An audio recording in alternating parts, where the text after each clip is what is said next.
अस्सलाम वालेकुम, कैसे हैं आप लोग। उम्मीद करता हूँ आप सबके सब जो हैं बिल्कुल खैरियत से होंगे। आज हम एक्सरसाइज नंबर 1.6 जो है उसके बाकी क्वेश्चंस को सॉल्व करेंगे। तो क्वेश्चन नंबर 2 आप लोगों को स्क्रीन के ऊपर नज़र आ रहा है। हम इसको एक बार पढ़ लेते हैं, समझते हैं कि इसमें क्या कहा जा रहा है और उसके बाद इस क्वेश्चन को हम कन्वर्ट करेंगे मैट्रिक्स की फॉर्म में और आगे आप लोग खुद ही सॉल्व कर लोगे, बिल्कुल वैसे ही जैसे आपने ऊपर किया है क्रैमर रूल और इन्वर्जन मेथड के तहत।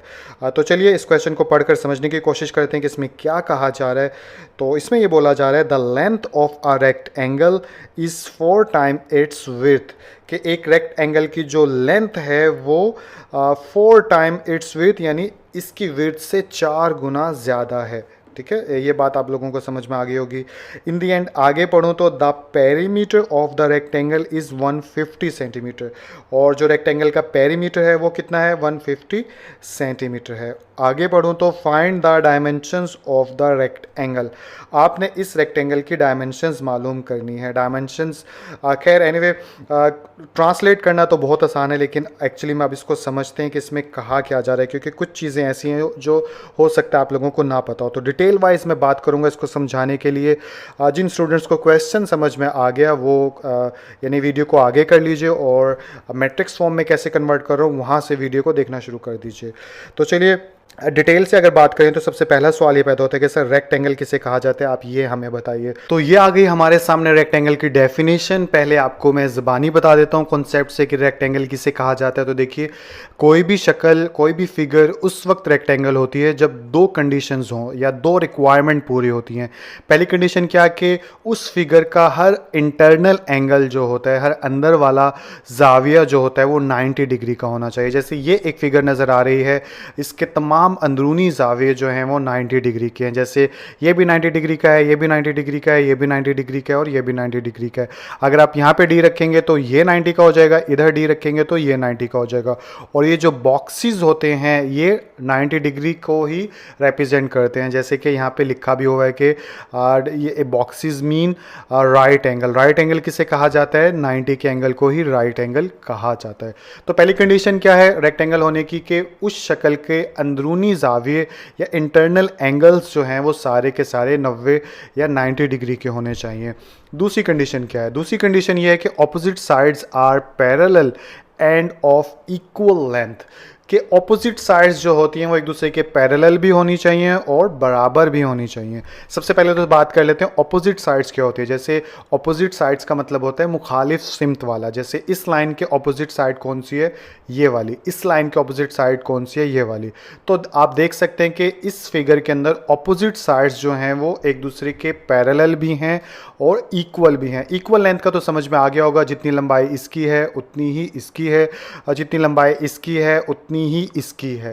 तो ये इक्वल लेंथ वाली बात तो क्लियर होगी। रही बात पैरेलल की, तो पैरेलल का मतलब ये होता है कि दो लाइनें अगर एक ही जितनी डिस्टेंस के साथ साथ आगे बढ़ रही हों तो वो लाइन जो होती है वो पैरेलल कहलाती है। जैसे इस यहाँ यानी ये एक लाइन है, ये एक लाइन है, यहाँ से यहाँ तक जितना डिस्टेंस है उतना ही यहाँ से यहाँ तक है, उतना ही यहाँ, यानी कहीं से भी आप नाप लो, मेजर कर लो, इन दोनों के दरमियान फासला इक्वल है, इसी चीज़ को पैरेलल बोला जाता है। तो इसी तरह इस लाइन का फासला यहाँ से यहाँ तक भी इक्वल है, यहाँ से यहाँ तक भी इक्वल है। तो बेसिकली पता क्या चला, ये लाइन इसके पैरेलल है और इक्वल भी है, ये लाइन इस वाली लाइन के पैरेलल है और इक्वल भी है। तो जिस फिगर के अंदर ये दो शर्तें आपकी पूरी हो जाएंगी वो फिगर कहलाएगी रेक्ट एंगल।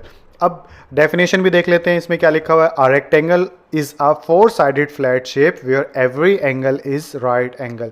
वही बात है, एक रेक्टेंगल जो होती है 4 साइड वाली फ्लैट शेप को बोलते हैं जिसमें हर एंगल 90 डिग्री का होता है। और एक और बात, शायद कुछ बच्चों को ये लाइनें डिस्टर्ब कर रही हो, तो देखिए अगर एक लाइन मैं इस पे डाल दूंगा, एक लाइन इस पे डाल दूंगा छोटी छोटी, तो इसका मतलब ये होगा कि इसका जो ताल्लुक है ना वो इस लाइन के साथ है, इस लाइन के साथ नहीं है। इसी तरह अगर इस लाइन का और इस लाइन का ताल्लुक मुझे बनाना हो तो फिर मैं क्या करूँगा, दो लाइन इधर डाल दूंगा, दो इधर, यानी कि इन अगर यहाँ पे भी एक डालूंगा, यहाँ पे भी एक डालूंगा, तो चारों एक जैसी लाइन हो जाएगी।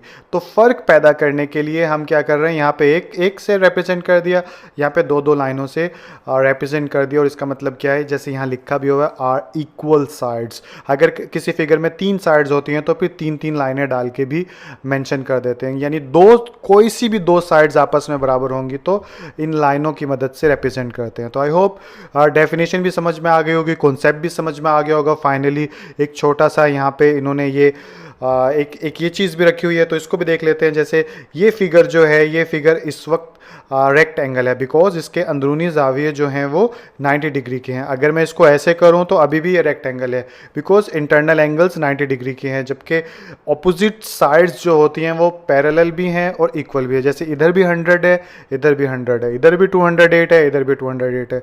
इसको मैं कैसे भी कर लूँ ये रेक्ट एंगल ही रहेगी। लेट्स सपोज इसको अगर मैं ऐसे करूँ तो अभी भी ये रेक्ट एंगल है, क्योंकि इंटरनल एंगल्स जो हैं वो 90 डिग्री के हैं और ऑपोजिट साइड्स बराबर हैं। इधर भी 145 है, इधर भी 145, 208 208। तो आई होप ज़्यादा घुमाने फिराने की मुझे ज़रूरत नहीं है, लेकिन आप लोगों को समझ में आ गई होगी। उसके बाद आगे क्वेश्चन में एक चीज़ आपको शायद ना मालूम हो, वो है perimeter of a rectangle. कि रेक्ट एंगल का पेरीमीटर जो है वो किसे कहा जाता है।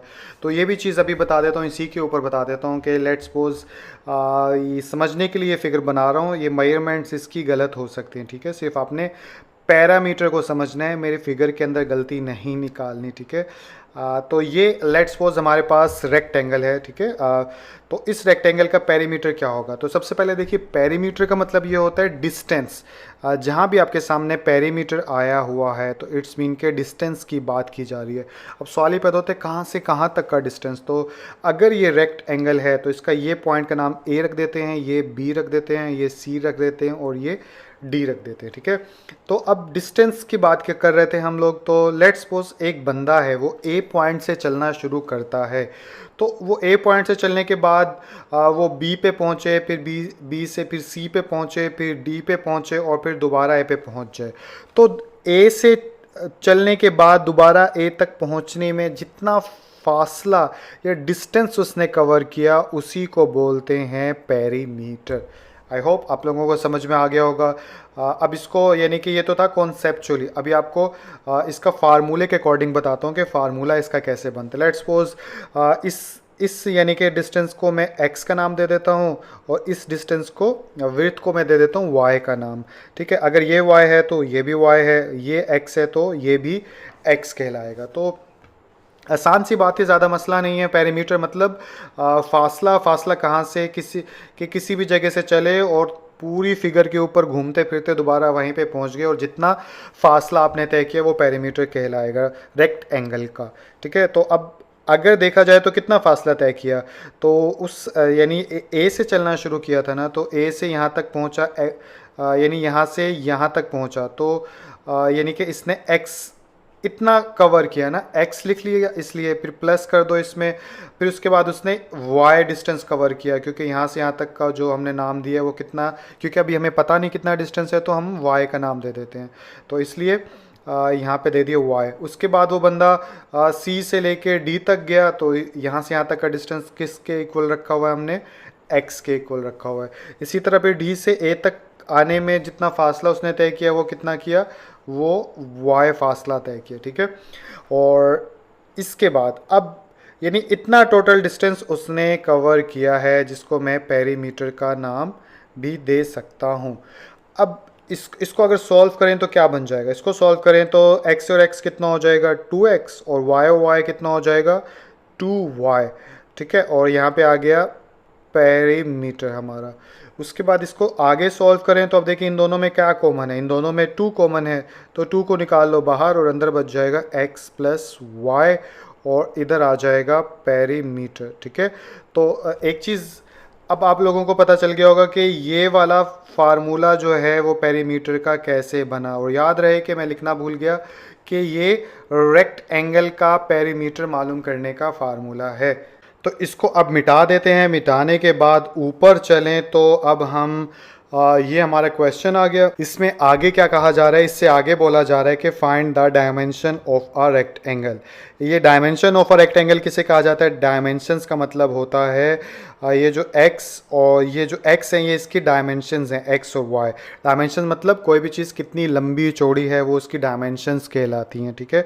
तो बेसिकली आपने क्या मालूम करना है? आपने मालूम करना है इन x और y की वैल्यूज़, जो कि आप क्या मालूम करेंगे? पहले इस क्वेश्चन को आप पूरे के पूरा मैट्रिक्स फॉर्म में कन्वर्ट करोगे, फिर क्रैमल या इन्वर्जन मेथड को इस्तेमाल करते हुए इन दी एंड जो सोल्यूशन सेट मालूम करोगे ना आप, उस सोल्यूशन सेट के अंदर एक x की वैल्यू होती है और एक y की वैल्यू होती है, और वही आपने डायमेंशन यानी ये x और y मालूम करना है। तो आई होप क्वेश्चन समझ में आ गया होगा। अब करते हैं इसको सॉल्व। तो क्वेश्चन को सॉल्व करने के लिए सबसे पहले तो यहाँ पे लिखेंगे सोल्यूशन, लिख लो पूरा या पूरा ही लिख लेते हैं, या आप सॉल्व भी लिख सकते हो। और ये लिखने के बाद आप क्योंकि रेक्टेंगल का जिक्र किया गया है क्वेश्चन में, तो रेक्टेंगल बनाएंगे।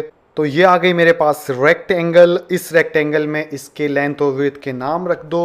अगर मैं इसकी लेंथ को x से रिप्रेजेंट कर दूं और विड्थ को y से रिप्रेजेंट कर दूं तो ऐसा फिर क्वेश्चन सॉल्व कर सकते हैं, बिकॉज सोल्यूशन सेट मालूम करना है ना, डायमेंशंस मालूम करनी है। जब वो नहीं मालूम तो टेम्परेरी बेस पे हम x y रख लेते हैं। तो इसलिए यहाँ पर लिख देंगे कहेंगे लेट, और लेट लिखने के बाद क्या लेट कर रहे हैं हम? लेंथ और विड्थ। तो सबसे पहले विड्थ ऑफ अ रेक्टेंगल लिख लेते हैं। तो ये आ गया मेरे पास विड्थ ऑफ अ रेक्टेंगल, और रेक्टेंगल की विड्थ कितनी रखी है? विड्थ रखी है हमने y। ठीक इसी तरह लेंथ कितनी रखी है? लेंथ भी रख लेते हैं। तो लेंथ ऑफ अ रेक्टेंगल, तो ये आ गया हमारे पास लेंथ ऑफ अ रेक्टेंगल जो कि क्या है? x, ठीक है। तो लेंथ विड्थ हमने जो एज्यूम की थी वो हमने लिख दी। उसके बाद अब जो क्वेश्चन में कह रहा है, क्वेश्चन में क्या कह रहा है? क्वेश्चन में जैसे यहाँ पे कह रहा है कि लेंथ जो है रेक्टेंगल की वो क्या है? 4 टाइम्स ज़्यादा है इसकी विड्थ से। टाइम्स का मतलब क्या होता है? टाइम्स का मतलब होता है मल्टीप्लाई, ठीक है, आप लोगों को पता भी होगा। तो 4 टाइम्स ज़्यादा है तो 4 गुना ज़्यादा है। 4 गुना ज़्यादा को जाहिर करने के लिए हम 4 से मल्टीप्लाई कर देंगे। तो सबसे पहले अकॉर्डिंग टू द कंडीशन की स्टेटमेंट डाल देते हैं ताकि चेक करने वाले को आसानी हो। तो ये मैंने यहाँ पे लिख दी statement according to the given condition या according to the question, according to the condition, कुछ भी आप लिख लीजिए। अब कंडीशन क्या है? कंडीशन हमारे पास, अब ये ध्यान से रखने वाली बात है कि लेंथ जो है रेक्टेंगल की वो 4 टाइम्स ज़्यादा है। तो अगर मैं इधर लिखूँ लेंथ जो कि x से रिप्रेजेंट है, आप देख सकते हो फिगर के अंदर, ये जैसे ये x है, ठीक है, और ये y है। तो लेंथ एक तरफ लिख दूँ मैं विड्थ, ठीक है। तो विड्थ को किससे रिप्रेजेंट किया गया? y से। तो लेंथ 4 गुना ज़्यादा है। तो जो 4 है या 4 है जो हमारा मल्टीप्लाई किससे होगा? वो मल्टीप्लाई होगा x का। यानी कि अगर दोबारा से बताने की कोशिश करूँ, यानी इस स्टेट में क्या मैसेज मिल रहा है कि लेंथ जो है वो विड्थ के बराबर है, लेकिन जैसे ही मैं इधर 2 कर दूंगा इसका मतलब ये हो जाएगा कि लेंथ जो है वो विड्थ से 2 गुना ज़्यादा है। लेकिन अगर मैं इसको 4 से मल्टीप्लाई करवा दूंगा तो इट्स मीन के लेंथ जो है वो विड्थ से 4 गुना ज़्यादा है, और यही क्वेश्चन में हमें ऊपर बताया गया था। तो अकॉर्डिंग टू द क्वेश्चन पहली स्टेटमेंट तो ये आई। अब हम इसको अगर थोड़ा अरेंज करके लिखें तो ये ऐसे बन जाएगा 4x, y इधर आके क्या हो जाएगा? माइनस, और इधर कुछ भी नहीं बचा तो इधर आ जाएगा 0। तो ये इस किस्म की इक्वेशन बन जाएगी। तो ये पहली इक्वेशन आ गई, और इसको हम नाम दे देंगे इक्वेशन नंबर 1 का, ठीक है। तो अब हम मालूम करेंगे दूसरी इक्वेशन। दूसरी कैसे मालूम करेंगे? वो भी क्वेश्चन से ही निकल कर आएगी। पहली इक्वेशन इस लाइन से बन गई तो दूसरी इक्वेशन अगली लाइन से बन जाएगी। तो यहाँ पे क्या लिखा हुआ? पेरीमीटर ऑफ रेक्टेंगल कितना है? 150 सेंटीमीटर। तो ये दूसरी इक्वेशन है। कैसे? मैं आप लोगों को बता चुका हूँ अभी पीछे वीडियो के अंदर कि पेरीमीटर ऑफ रेक्टेंगल उसका फार्मूला क्या होता है? वो होता है 2 into x plus y is equal to, और पेरीमीटर कितना है? वो है 150 सेंटीमीटर है ना। तो पेरीमीटर ये आ गया 150 सेंटीमीटर, ठीक है। सेंटीमीटर लिखने यूनिट अभी लिख नहीं रहे, सिंपल ऐसे ही शो कर देते हैं। और यहाँ पे आप एंड लिख लीजिएगा, ठीक है, कि पहली इक्वेशन मालूम करने के बाद लिखेंगे और यानी कि एंड लिखने के बाद आप ये करोगे तो ज़्यादा बेहतर रहेगा। अब इससे इक्वेशन तो नहीं बनी, तो इक्वेशन बनाओ तो 2 अंदर मल्टीप्लाई हो रहा है, इनको मल्टीप्लाई करवा देते हैं। तो ये हो जाएगा 2x plus 2y is equal to 150। तो इस तरह से ये हमारे पास बन गई इक्वेशन नंबर 2। तो अगेन मैं कह रहा हूँ कि पेरीमीटर का फार्मूला कैसे बनता है रेक्टेंगल का, वो वीडियो में पीछे मैं कर चुका हूँ। अगर समझ में नहीं आया तो वीडियो को पीछे करके देख लीजिए। अब इसके बाद हम क्या करेंगे, हम यहाँ पर लिखेंगे हैंस, लिहाजा हमारा जो क्वेश्चन हमें चाहिए था, जो यानी कि हम सॉल्व कर सकते हैं जिन्हें मैट्रिक्स फॉर्म की शक्ल में तब्दील करके, वो इक्वेशन हमारे पास दोनों आ गई। आप हैंस लिखने के बाद यहाँ पे दोनों इक्वेशंस को एक साथ लिख दो, 4x minus y is equal to 0, और इसको दे दो इक्वेशन 1, और यहाँ पे आ जाएगा 2x plus 2y is equal to 150, इसको दे दो इक्वेशन 2 का नाम। और उसके बाद जो है यहाँ पे आप लिख लीजिएगा इन मैट्रिक्स फॉर्म, और फिर इन दोनों इक्वेशंस को मैट्रिक्स फॉर्म में कन्वर्ट करके फिर क्वेश्चन में अगर आपको ये बताया गया क्रैमर रूल के तहत करने, क्रैमर रूल के तहत कर लो। इस क्वेश्चन को अगर इनवर्स मेथड के थ्रू कहा गया तो वैसे कर लो। आई होप क्वेश्चन जो है आप लोगों को कैसे कन्वर्ट करना है मैट्रिक्स के फॉर्म में वो आपको समझ में आ गया होगा। तो चलिए अगले को कन्वर्ट करते हैं। तो क्वेश्चन नंबर 3 आप लोगों को स्क्रीन के ऊपर नजर आ रहा है, इसको भी एक बार पढ़ लेते हैं और समझते हैं कि इसमें क्या कहा जा रहा है, और इसके बाद इसको सॉल्व करते हैं। तो क्वेश्चन में बोला जा रहा है 2 साइड्स ऑफ रेक्टेंगल, जो रेक्टेंगल की 2 साइड्स हैं, जैसे कि एक साइड ये हो गई और एक साइड ये हो गई, यानी लेंथ और विड्थ, डिफर बाय 3.5 सेंटीमीटर। उन साइड्स में जो फ़र्क है वो कितने का है, 3.5 सेंटीमीटर पे। लेट्स सपोज ये एक साइड है यानी विड्थ है और ये इसकी लेंथ है, इन दोनों में जो डिफरेंस है, फ़र्क है, वो 3.5 सेंटीमीटर का है। बट हमें ये नहीं पता कि ये साइड कितनी सेंटीमीटर की है और ये साइड कितनी सेंटीमीटर की है। आई होप आप लोगों को ये बात समझ में आ गई होगी। आगे क्या बोल रहा है, find the dimensions of the rectangle. आपने क्या करना है, इस रेक्टेंगल की डायमेंशंस मालूम करनी है। डायमेंशंस मतलब वही पिछले क्वेश्चंस की तरह कि एक्स और वाई यानी लेंथ और विड्थ मालूम करनी है। आगे उसने क्वेश्चन में क्या दिया गया कि if its perimeter is 67 centimetre, और इस रेक्टेंगल का जो पेरीमीटर है वो कितना है, 67 सेंटीमीटर है। तो क्वेश्चन आप लोगों को समझ में आ गया होगा, इसमें कोई ख़ास मुश्किल है नहीं। अब मैं इसको सॉल्व करता हूँ तो बाकी चीज़ें आपको समझ में आ जाएंगी। तो क्वेश्चन को सॉल्व करूं तो सबसे पहले लिखूंगा सोल्यूशन, और सोल्यूशन लिखने के बाद हम क्या करते हैं, इसकी लेंथ को x का नाम दे देते हैं और इसकी विड्थ को y का नाम दे देते हैं। और यहाँ पर यही चीज़ लेट करके सपोज भी कर लेते हैं। तो यहाँ पे लिख लेता हूँ लेट लिखने के बाद यहाँ पे लिख लेता हूँ लेंथ ऑफ रेक्टेंगल, ये मैंने लिख लिया लेंथ ऑफ रेक्टेंगल, जो कि किसके इक्वल रखा है मैंने, x के, तो यहाँ पे लिख दिया मैंने x। इसके बाद इसी तरह विड्थ ऑफ रेक्टेंगल यहाँ पर लिख लेते हैं। तो ये आ गया हमारे पास विड्थ ऑफ रेक्टेंगल, और इसको इक्वल रखा है हमने y के। तो ये लिखने के बाद अब हम क्या करेंगे, यहाँ पे स्टेटमेंट लिख देंगे अकॉर्डिंग टू क्वेश्चन। तो ये मैंने यहाँ पर स्टेटमेंट लिख दी कि अकॉर्डिंग टू द कंडीशन या अकॉर्डिंग टू क्वेश्चन, कुछ भी आप लिख सकते हो। और क्वेश्चन के अकॉर्डिंग हम क्या करेंगे, पहली जो इक्वेशन है वो हमें यहाँ से पता चलेगी कि डिफरेंस जो रेक्टेंगल की साइड्स के दरमियान है। तो अगर यानी कि डिफरेंस 3.5 सेंटीमीटर है, अगर दोनों साइड्स यानी एक साइड है x और दूसरी साइड है y, इन दोनों के दरमियान डिफरेंस को रिप्रेजेंट करने के लिए मैं इनके दरमियान में डाल दूंगा माइनस। तो इसका मतलब क्या हो गया कि दो साइड्स के दरमियान डिफरेंस, और यही क्वेश्चन में बताया गया था, और ये कितना बताया गया, 3.5 सेंटीमीटर। तो एक इक्वेशन तो हमारी ये आ गई। अब रहेगी दूसरी इक्वेशन, वो हमने मालूम करनी है। तो दूसरी इक्वेशन हमारी यहाँ से आ जाएगी, पेरीमीटर जो दिया गया रेक्टेंगल का। तो पेरीमीटर का फार्मूला मैंने आप लोगों को बताया था। पेरीमीटर आप सबसे पहले यहाँ पे लिखेंगे एंड, क्योंकि हम दूसरी इक्वेशन मालूम करने जा रहे हैं, और पेरीमीटर का फार्मूला है यहाँ पर 2 into x plus y is equal to, किसके पेरीमीटर इक्वल है, 67 के। तो आप यहाँ पे लिख दोगे 67, इसको इक्वेशन में कन्वर्ट करूँ मल्टीप्लाई करवा के, तो ये हो जाएगा 2x plus 2y is equal to 67। तो इस तरह से ये आ गई हमारी इक्वेशन नंबर 2। तो दो इक्वेशंस हमारे पास आ गई। अब इसको इकट्ठा करके लिख लो।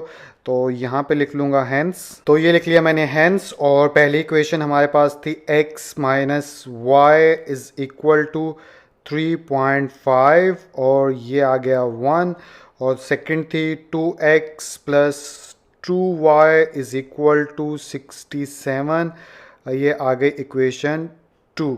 और इसके बाद आप फर्दर अब यहाँ पे लिखोगे इन मैट्रिक्स फॉर्म, और उसके बाद इनको मैट्रिक्स फॉर्म में कन्वर्ट कर दोगे, और फिर जो क्वेश्चन में आपको जो रिक्वायर्ड है इन्वर्स के मेथड से करना है तो इन्वर्स के मेथड से कर लो, और क्रैमर रूल के तहत सॉल्व करना है तो वैसे कर लो। तो आई होप इक्वेशन बनाना आ गए होंगे क्वेश्चन के आप लोगों को। अगले क्वेश्चन की तरफ चलते हैं। तो क्वेश्चन नंबर 4 आप लोगों को स्क्रीन के ऊपर नजर आ रहा है, इसको भी एक बार पढ़ लेते हैं, समझते हैं कि इसमें क्या कहा जा रहा है, और उसके बाद हम इक्वेशंस बनाते हैं। तो क्वेश्चन को पढ़ूं तो इसमें बोला जा रहा है the third angle of an isosceles triangle. तो क्वेश्चन को आगे पढ़ूं इससे बेहतर ये है कि पहले यही बता दूं कि आइसोसेलेस ट्रायंगल किसे कहा जाता है। तो पहले मैं एक रफ सी ट्रायंगल बना लेता हूं यहाँ पर। तो ये एक रफ सी ट्रायंगल मैंने बना ली है। ट्रायंगल के अंदर मेजरमेंट्स की गलतियां हैं जो कि मैं आपको पहले समझा लूं, फिर बताऊंगा कि आपने ट्रायंगल कैसे बनानी है। अभी समझने के पॉइंट ऑफ व्यू से हम समझ लेते हैं कि क्वेश्चन में क्या कहा जा रहा है। तो सबसे पहला सवाल कि ट्रायंगल किसे कहा जाता है, ये भी एक बनता है, तो यही बता देता हूँ। ऐसी फिगर जिसके 3 एंगल्स हों और जिसकी 3 साइड्स हों, उस फिगर को बोला जाता है ट्रायंगल। ठीक है, तो इसके 3 साइड्स भी हैं और 3 एंगल्स भी रखती है फिगर, तो इसलिए इस फिगर को ट्रायंगल कहा जाएगा। अब आइसोसेलेस ट्रायंगल की एक टाइप है, एक किस्म है। अब यानी कि कौन सी टाइप है, इस किस्म में क्या होता है, तो देखिए ऐसी ट्रायंगल जिसके 2 इंटरनल एंगल्स आपस में एक दूसरे के बराबर हों और जिसकी 2 साइड्स जो हैं वो भी एक दूसरे के बराबर हों, तो उस ट्रायंगल को आइसोसेलेस ट्रायंगल कहा जाता है। यानी 2 शर्त हैं। पहली शर्त क्या कि 2 इंटरनल एंगल्स एक दूसरे के बराबर हों, दूसरी शर्त क्या कि 2 साइड्स भी एक दूसरे के बराबर हों, तो उस ट्रायंगल को आइसोसेलेस ट्रायंगल कहा जाता है। तो ये भी आप लोगों को पता चल गया। अब क्वेश्चन को आगे पढ़ते हैं। इज 16 डिग्री लेस देन, यानी कि 16 डिग्री कम है। क्या चीज़ 16 डिग्री कम है? यानी कि जो थर्ड एंगल है आइसोसेलेस ट्रायंगल का। तो पहले इनके एंगल के नाम मैं दे देता हूँ। जैसे ये एंगल जो है इसको मैं y का नाम दे देता हूँ, और ये थर्ड एंगल है। ठीक है, ये यानी कि समझाने के पॉइंट ऑफ व्यू से थर्ड भी लिख दिया मैंने, लेकिन आप लोगों ने ये थर्ड नहीं लिखना। ठीक है, ये थर्ड एंगल हो गया। तो ये जो थर्ड एंगल है ये क्या है? ये 16 डिग्री कम है। ठीक है, लेस है। देन किससे कम है? ये जो लिखा हुआ है सम ऑफ 2 इक्वल एंगल्स, यानी कि इसको मैं x का नाम दे दूं और इसको भी मैं x का नाम दे दूं, बिकॉज दोनों एक जितनी हैं या एक जैसे ही हैं, तो दोनों को x का नाम मैंने दे दिया। तो इन दोनों का सम जो है, लेट्स सपोज इन दोनों का सम क्या है? x प्लस x, तो कितना हो गया? 2x। तो वो ये बोल रहे हैं इस लाइन में कि जो आइसोसेलेस ट्रायंगल है इसके अंदर जो थर्ड एंगल है वो 16 डिग्री कम है इन दोनों के सम से। यानी इन दोनों के सम से मुराद क्या कि 2x से। तो कॉन्सेप्ट से थोड़ा बहुत समझ में आ गया होगा, लेकिन अगर नहीं भी समझ में आया तो परेशान मत होइए, जब मैं इक्वेशन बनाऊंगा तब आपको अच्छे से समझ में आ जाएगा। आगे क्या बोलता है वो? Find 3 angles of triangle. आपने तीनों एंगल जो हैं ट्रायंगल के मालूम करने हैं, जो कि ये है y, x, x, ये तीनों की वैल्यूज़ मालूम करनी है। ठीक है, तो क्वेश्चन समझ में आ गया। इक्वेशंस बनाता हूँ तो आप लोगों को और अच्छे से समझ में आएगा। तो ये लिख लिया मैंने सोल्यूशन लिखने के बाद हम जो सपोज कर रहे हैं, यानी इन तीनों एंगल्स को हमने x और y का नाम दिया है, तो इसी को स्टेटमेंट की सूरत में लिख देता हूँ। तो ये मैंने यहाँ पर स्टेटमेंट लिख दी जिसमें बता दिया let x, x and y are the angles of an isosceles triangle के। ये तीनों जो हैं नाम मैंने रख दिए इस आइसोसेलेस ट्रायंगल के। अब अकॉर्डिंग टू क्वेश्चन हम कैसे बनाएंगे? तो ये मैंने यहाँ पर स्टेटमेंट की सूरत में भी बता दिया कि अकॉर्डिंग टू द कंडीशन। अब कंडीशन के अकॉर्डिंग इक्वेशन बनाए, तो क्वेश्चन को फॉलो करके बनाते हैं। क्वेश्चन में कहा जा रहा है third angle of isosceles triangle. तो थर्ड एंगल कौन सा है? मैंने बताया y है थर्ड एंगल। तो इसको अब यानी कि अकॉर्डिंग टू कंडीशन ये आ गया हमारा y, जो कि थर्ड एंगल है। अब ये आगे क्या बोल रहा है? इज 16 डिग्री लेस, कि ये जो थर्ड एंगल है 16 डिग्री लेस है। तो यानी इस थर्ड एंगल की बात कर रहे हैं, तो हम थर्ड एंगल इज इक्वल का साइन डाल देंगे, क्योंकि अब ये किसके बराबर है वो बताया जा रहा है ऊपर स्टेटमेंट के अंदर या क्वेश्चन के अंदर। तो थर्ड एंगल जो है वो 16 डिग्री लेस है। किससे 16 डिग्री लेस है? The sum of 2 equal angle, 2 equal angle के सम से। तो ये 2 इक्वल एंगल है x x, तो इनको जमा करेंगे तो ये क्या हो जाएगा? 2x। तो अब मैं यहाँ पे क्या लिखूँगा? यहाँ पे लिखूँगा 2x माइनस 16।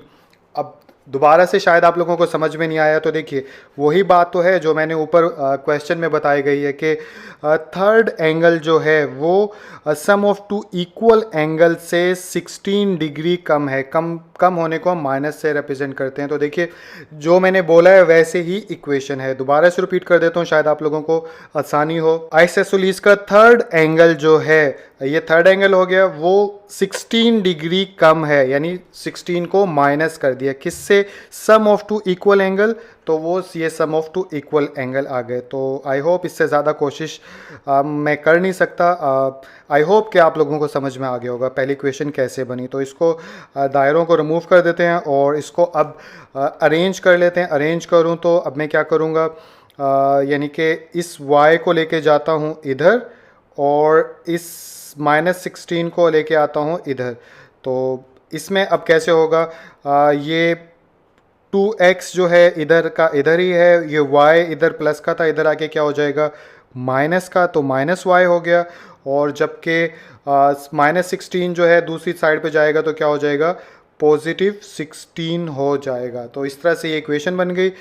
इसको थोड़ा तरतीब से लिखूं तो इसको मैं ऐसे भी लिख सकता हूँ, 2x minus y is equal to 16। तो और ये इसको दे देता हूँ इक्वेशन नंबर 1 का नाम। तो इस तरह से पहली इक्वेशन जो है हमारी बन चुकी है। काफ़ी बच्चे शायद परेशान हो के सर जी ये ऐसे कैसे बन गई, तो देखिए बस थोड़ा सा ध्यान देने की ज़रूरत है। ये इसके इक्वल है ना, तो इधर भी ये इसके इक्वल है। बस आगे यानी कि इस स्टेप में क्या था, इस स्टेप में ये था कि 16 पहले लिखा हुआ था, इस स्टेप में जो है 16 बाद में लिखा हुआ है। तो लेकिन है एक्चुअली दोनों एक दूसरे के इक्वल ही, तो इससे फ़र्क नहीं पड़ता, ठीक है। तो सेकंड इक्वेशन की तरफ चलें तो अब वो इस क्वेश्चन में तो हमें बताई नहीं गई। जब क्वेश्चन में नहीं बताई गई तो अब सवाल पैदा होता है कि सर कैसे मालूम करें। तो देखिए जो इन्फॉर्मेशन क्वेश्चन में नहीं बताई गई तो वो आपको क्वेश्चन से ही निकालनी होगी। कैसे निकालनी होगी, अब जैसे क्वेश्चन में ये तो बताया गया कि ये एक आइसोसेलेस ट्रायंगल है, तो यहाँ से हम एक और इक्वेशन बना सकते हैं। कैसे, क्योंकि कोई भी जो ट्रायंगल होता है उनका जो इंटरनल एंगल्स का सम होता है, जैसे x और y, यानी x प्लस y, जो इंटरनल एंगल का जो सम होता है कोई भी ट्रायंगल होगी वो हमेशा 180 डिग्री के बराबर होता है। तो इस स्टेटमेंट से या इस ट्रुथ से या इस नॉलेज से हम सेकंड इक्वेशन हम निकाल सकते हैं, ठीक है। तो अब मैं निकालता हूँ इसको, यहाँ से कर देते हैं रिमूव करने के बाद इसको करते हैं ऊपर। तो अब यहाँ पे लिखते हैं एंड, कि हम दूसरी इक्वेशन के बारे में बात करने जा रहे हैं। तो अब हमें पता है कि sum of all internal angles of triangle is equal to 180। तो 3 एंगल्स है ना, एक तो x थी प्लस फिर x है और फिर प्लस y है और इज इक्वल टू किसके है 180 डिग्री। तो इसको मैं ऐसे भी लिख सकता हूँ 2x plus y is equal to 180। तो ये आ गए इक्वेशन नंबर 2 हमारे पास।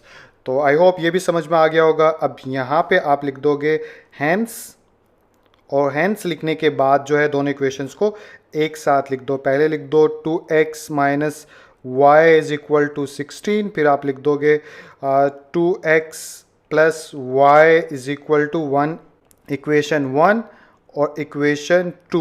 इसके बाद आप यहाँ पे लिखोगे इन मैट्रिक्स फॉर्म, और फिर आगे फिर जिस मेथड से भी आपने सॉल्यूशन मालूम करना है वो आप मालूम कर लीजिएगा। तो आई होप यहाँ तक क्वेश्चन जो है आप लोगों को समझ में आ गया होगा। और एंड में मैं ये बताऊँगा कि मैंने आपसे कहा था क्वेश्चन में कि ये ट्रायंगल बनाते वक्त ख्याल रखिएगा। ख्याल आपने इस चीज़ का रखना है कि देखिए पहले इसके ये मिटा देते हैं ताकि आपको बताने में आसानी हो, कि आप एक स्ट्रेट लाइन डालोगे स्केल की मदद से।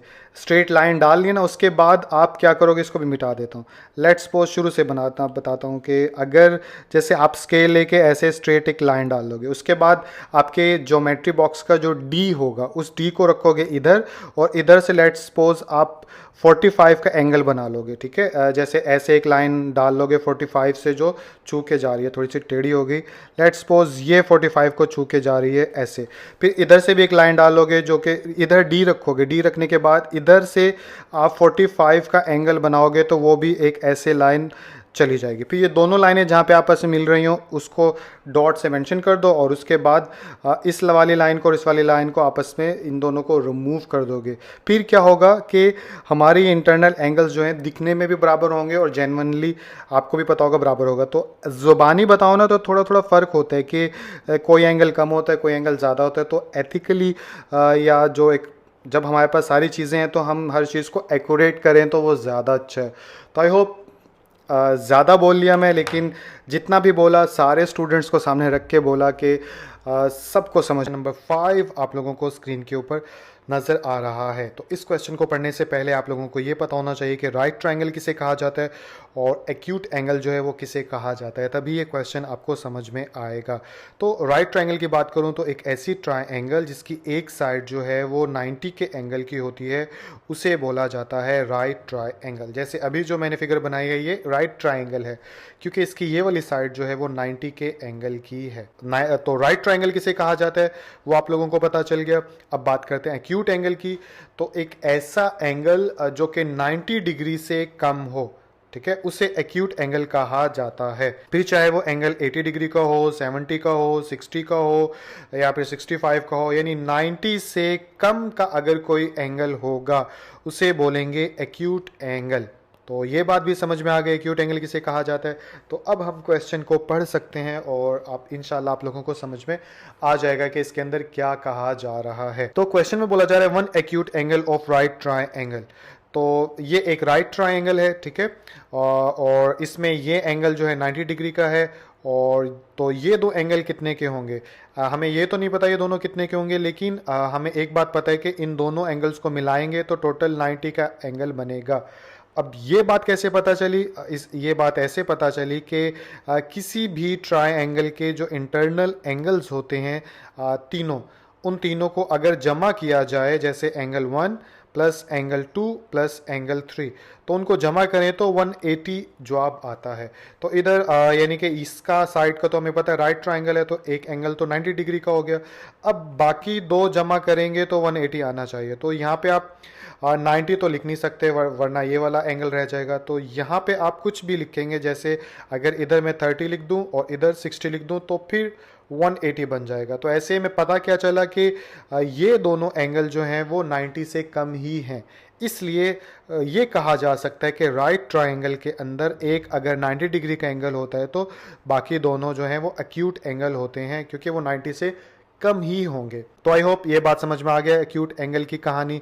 तो राइट ट्रायंगल में ये 90 डिग्री का एंगल है तो ये एक्यूट एंगल हो गए। इसको मैं एक्स का नाम दे देता हूँ क्वेश्चन के अंदर, क्योंकि दो एंगल्स की बात की जा रही है तो अलग अलग नाम रखेंगे तभी तो पता चलेगा कि किसकी बात की जा रही है।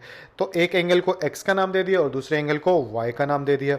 तो क्वेश्चन को पढ़ूँ तो इसमें बोला जा रहा है one acute angle of right triangle, ठीक है। तो एक एक्यूट एंगल, फॉर एग्जांपल इसको हम वन एक्यूट एंगल कंसीडर कर लेते हैं। जब भी वन एक्यूट एंगल की बात की जाए तो आप समझिएगा कि एक्स की बात की जा रही है, ठीक है। तो one acute angle of right triangle is 12 degree more than twice the other acute angle. के एक एक्यूट एंगल जो है राइट ट्रायंगल का वो दूसरे एक्यूट एंगल के ट्वाइस से 12 डिग्री जो है वो ज़्यादा है। तो थोड़ा सा ऊपर से गुजर गया होगा, समझ नहीं आएगा, इसको मैं समझाने की कोशिश करता हूँ।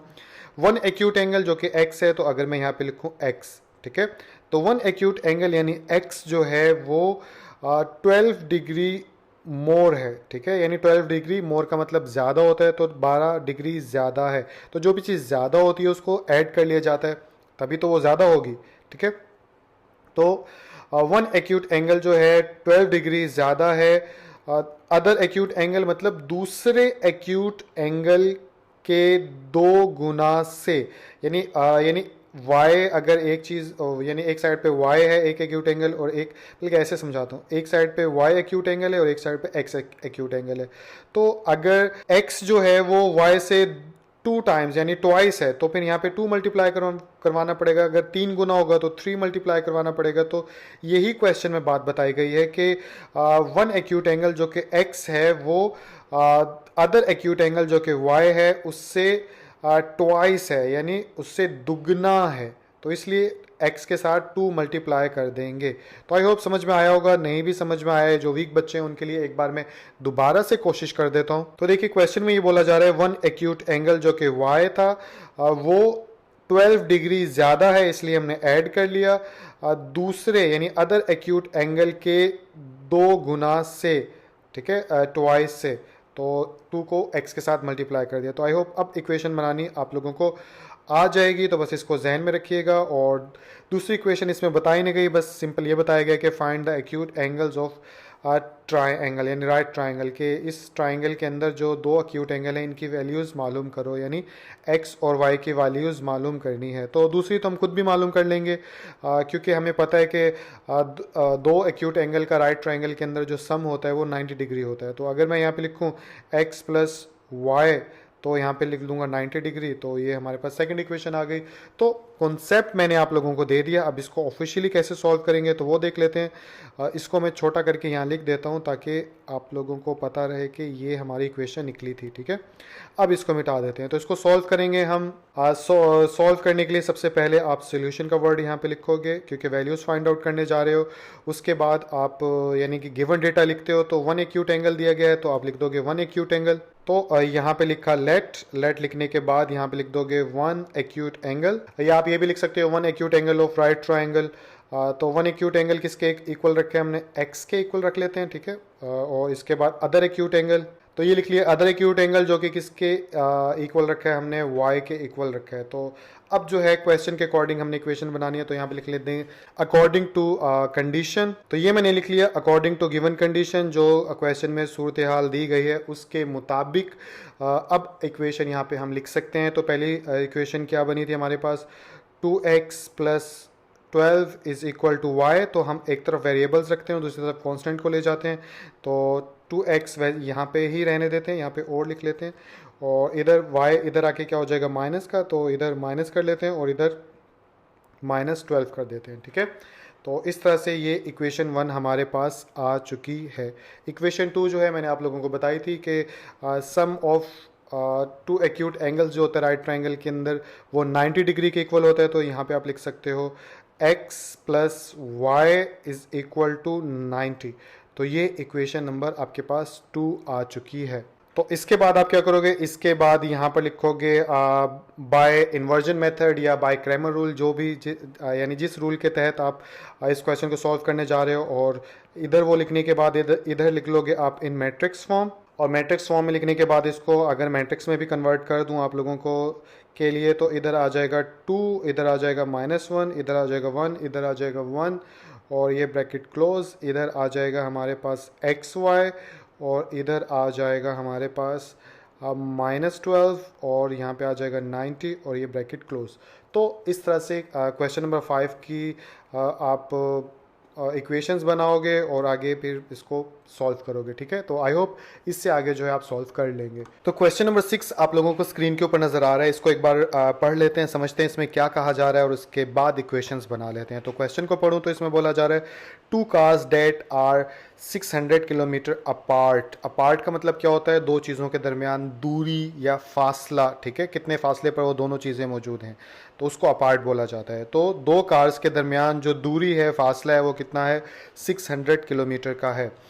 और इसके बाद आगे क्या बोल रहा है, are moving towards each other, और वो दोनों कारें जो हैं एक दूसरे की तरफ आगे बढ़ रही हैं, ठीक है। इस चीज़ को अगर मैं आपको फिगर की मदद से समझाऊं, क्योंकि डिटेल में समझते हैं, लेट्स सपोज इस डॉट से फ़र्ज़ कर लेते हैं कि ये फर्स्ट कार है, और यहाँ पे इस डॉट्स को समझ लेते हैं कि ये हमारी सेकंड कार है। तो क्वेश्चन में क्या बोला जा रहा है कि 2 कार्स के दरमियान डिस्टेंस कितना है, वो है 600 किलोमीटर्स का। तो इस डिस्टेंस को जैसे फर्स्ट कार से सेकंड कार तक का डिस्टेंस मेंशन कर देते हैं समझने के लिए, 600 किलोमीटर का, ठीक है। तो और ये दोनों कारें जो हैं एक दूसरे की तरफ ही आगे बढ़ रही हैं, ठीक है। जैसे ये यहाँ पे पहुँच गई फॉर एग्जांपल, और इसको करूँ तो ये यहाँ पे पहुँचा देते हैं, ठीक है। तो बताना ये चाह रहा हूँ कि ये दोनों गाड़ियाँ जो हैं आगे की तरफ हरकत कर रही हैं, और आगे की तरफ मतलब एक दूसरे की तरफ, कि इसने इधर से चलना शुरू किया और इसने इधर से चलना शुरू किया, ठीक है। तो इस चीज़ को आप समझ गए होंगे। आगे क्वेश्चन को पढ़ते हैं। There speed differ by 6 kilometre per hour. और इन दोनों कार्स की स्पीड यानी कि फॉर एग्जांपल ये कार 1 जो है आगे की तरफ जा रही है तो किसी स्पीड के साथ ही जाएगी, ये कार 2 जो है इधर आगे की तरफ जा रही है तो ऑब्वियसली बात है किसी भी ना किसी स्पीड की साथ आगे की तरफ जाएगी। तो क्वेश्चन में ये तो नहीं बताया कि इन दोनों कारों की इंडिविजुअल तौर पर कार 1 की या कार 2 की स्पीड क्या है, लेकिन उसने क्वेश्चन में ये बताया कि दोनों की कार की स्पीड तो नहीं पता, लेकिन दोनों कार्स की स्पीड में जो डिफरेंस है, डिफर से मतलब क्या होगा यहाँ पे फर्क, कि दोनों कार्स की स्पीड के दरमियान जो फर्क है वो कितना है 6 किलोमीटर पर आवर। ठीक है, तो यानी कि आई होप समझ में आ गया होगा। बाकी स्टेटमेंट्स बनाएंगे तो उसमें आपको समझ में आ जाएगा, इस बात को माइंड में रखिएगा। तो ये बात भी समझ में आ गई। इसके बाद आगे क्या बोलता है, and the cars are 123 kilometre apart, कि क्योंकि ये कार्स जो हैं एक दूसरे की जानिब आगे की तरफ हरकत कर रही थी तो वक्त के साथ साथ जो है इनका डिस्टेंस जो कि 600 किलोमीटर का था वो वक्त के साथ साथ कम होगा। ठीक है, इसमें तो कोई समझने वाली बात नहीं है। तो इस लाइन में वो ये बोल रहा है कि दोनों कार्स जो हैं जब 4.5 यानी कि ये कार भी 4.5 घंटे चली और ये कार भी 4.5 घंटे चली, चलने के बाद जो इनका फ़र्क था या फ़र्क किस चीज़ का डिफरेंस, इनके दरमियान का जो डिस्टेंस था वो 123 किलोमीटर रह गया। तो क्या बताया कि अच्छा ये चीज़ भी बतानी होगी कि आफ्टर 4 1.5, इसका मतलब क्या होता है कि जैसे ये 4 1 डिवाइड बाई 2 इसको बोलते हैं 4.5। ठीक है, और 4.5 को मैं ऐसे भी लिख सकता हूँ, और अगर फ्रैक्शनल फॉर्म में लिखूँ तो 9 डिवाइड बाई 2 ऐसे भी लिख सकता हूँ क्योंकि 4 टू द 8, 8 में 1 ऐड किया तो 9, और ऐसे भी लिख सकता हूँ डेसिमल में क्योंकि जब कैलकुलेटर पे 9 अंदर रखेंगे 2 पे डिवाइड करेंगे तो 4.5 आ जाएगा। अब मैंने 4.5 जो है इस तरह से इस टाइम को मेंशन किया है। आप यहाँ पर 4.5 की जगह 9 डिवाइड बाई 2 लिखकर भी क्वेश्चन को सॉल्व कर सकते हो, लेकिन इशारिया में या डेसिमल में लिख के क्वेश्चन को सॉल्व करना आसान है। दैट्स वाई कि मैंने 4.5 से इनका टाइम मेंशन किया। तो यहाँ से क्या पता चला, यहाँ से ये पता चला कि 4.5 घंटे तक जब दोनों कारें एक दूसरे की तरफ आगे बढ़ीं तो उसके बाद जो फासला था वो 600 किलोमीटर से कम होने के बाद 123 किलोमीटर रह गया। तो ये चीज़ भी समझ में आ गई होगी। आगे चलते हैं। Find the speed of each car. अब यानी कि यहाँ तक जब ये कार 1 पहुँची और यहाँ तक ये कार 2 पहुँची। ठीक है, कार 2 कर लेते हैं, ये कार 1 कर लेते हैं। तो इस वक्त इनकी स्पीड जो है वो कितनी होगी ये आपने मालूम करना है कि कार 1 की स्पीड मालूम करनी है, कार 2 की स्पीड मालूम करनी है, और कब मालूम करनी है जब इनके दरमियान 123 किलोमीटर का फासला बाकी रह गया। तो आई होप समझ में आ गया होगा। नहीं भी समझ में आया तो बाकी क्वेश्चन को सॉल्व करेंगे तो आप लोगों को और अच्छे से समझ में आ जाएगा। तो चलिए फालतू चीज़ों को मिटा के सबसे पहले लिखते हैं सोल्यूशन। तो ये लिख लिया मैंने सोल्यूशन, और सोल्यूशन लिखने के बाद गिवन डेटा के अकॉर्डिंग अगर स्टेटमेंट्स लिखी जाए तो क्या लिखना चाहिए कि मुझे क्या मालूम करना है कि दोनों कार्स की स्पीड मालूम करनी है। तो मैं यहाँ पे स्टेटमेंट लिख सकता हूँ स्पीड ऑफ फर्स्ट कार, और पहली कार की स्पीड कितनी है वो हमें मालूम यानी कि हमें मालूम करनी है। तो अननोन वैल्यू को हम एक्स वाई से वेरिएबल से रिप्रेजेंट करते हैं, तो स्पीड ऑफ फर्स्ट कार लिख कर लेते हैं एक्स। ठीक है, इसी तरह दूसरी कार की स्पीड भी मालूम करनी है तो यहाँ पे लिख लेता हूँ स्पीड ऑफ सेकंड कार। तो ये लिख लिया स्पीड ऑफ सेकंड कार, और उसको x के इक्वल रखे तो इसको y के इक्वल रखे है। तो अब स्पीड मालूम कर रहे हैं क्योंकि हम तो स्पीड हमें नहीं मालूम तो एक्स वाई लिख लिया, लेकिन साथ में इनके यूनिट भी लिख दो। ठीक है, जैसे फासला जो है किलोमीटर में रिप्रेजेंट होता है, इसी तरह स्पीड किस में रिप्रेजेंट होती है इसमें बताई भी गई है यूनिट। अगर आपको हाईलाइट करके दिखाऊं तो देखिए 6 किलोमीटर पर आवर, तो यूनिट कौन सा बताया, किलोमीटर पर आवर। तो आपने स्पीड मालूम करेंगे जिस यूनिट में, वो किलोमीटर पर आवर के अंदर ही मालूम करेंगे। तो हम यूनिट लिख सकते हैं, इससे क्वेश्चन पे फ़र्क नहीं पड़ेगा। तो यहाँ तक तो आसान सी बात थी कि दोनों कार्स की स्पीड मालूम करनी थी, तो इसलिए मैंने स्पीड ऑफ फर्स्ट कार कर लिया और स्पीड ऑफ सेकंड कार लिख कर लिया। मेन मकसद हमारा पहुँचना क्या है, इक्वेशन बनाना हमारा मेन मकसद है। तो पहली इक्वेशन जो है मैं इसी डेटे को इस्तेमाल करके बना सकता हूँ, क्योंकि यहाँ पे क्या बताया गया है कि speed there speed differ by 6 kilometre per our, के दोनों कार्स की जो स्पीड के दरमियान डिफरेंस है, फ़र्क है, वो 6 किलोमीटर पर आवर का है। तो यहाँ से स्टेटमेंट बन सकती है कि दोनों कार की स्पीड, तो पहले कार की स्पीड कितनी है x, दूसरे कार की स्पीड कितनी है y, तो दोनों कार की स्पीड के दरमियान फ़र्क, तो x माइनस वाई। इसका मतलब क्या होगा कि दोनों कार्स की स्पीड के दरमियान माइनस डाल दिया तो फ़र्क हो गया। तो आई थिंक समझ में आ गया होगा। और फ़र्क कितना बताया गया है, वो बताया गया है 6 किलोमीटर पर आवर। तो यहाँ पे 6 किलोमीटर कर लेते हैं और साथ में ये पर आवर हो गया, ठीक है। तो ये हमारी हो गई इक्वेशन नंबर 1। अब हम फाइंड आउट करेंगे इक्वेशन नंबर 2। तो देखिए इक्वेशन नंबर 2 जो है मालूम करना काफ़ी आसान है, अगर बस ध्यान से आप मेरी बात सुने कि यहाँ से यहाँ तक जो है हमने इक्वेशन नंबर 1 का डेटा हमारे पास था, लेकिन इक्वेशन नंबर 2 आपकी इस लाइन से निकलेगी। और कैसे निकलेगी, देखिए इस लाइन में क्या बताया गया कि 4.5 घंटे तक दोनों कार्स यहाँ तक पहुँची, तो फिर फासला रह गया 123 किलोमीटर का। अब हमें यानी कि ये नहीं पता कि इस कार की, यानी कार 1 जो है इसकी स्पीड क्या थी जब वो यहाँ पहुँची, और कार 2 जो है इसकी स्पीड क्या थी जब वो यहाँ पहुँची।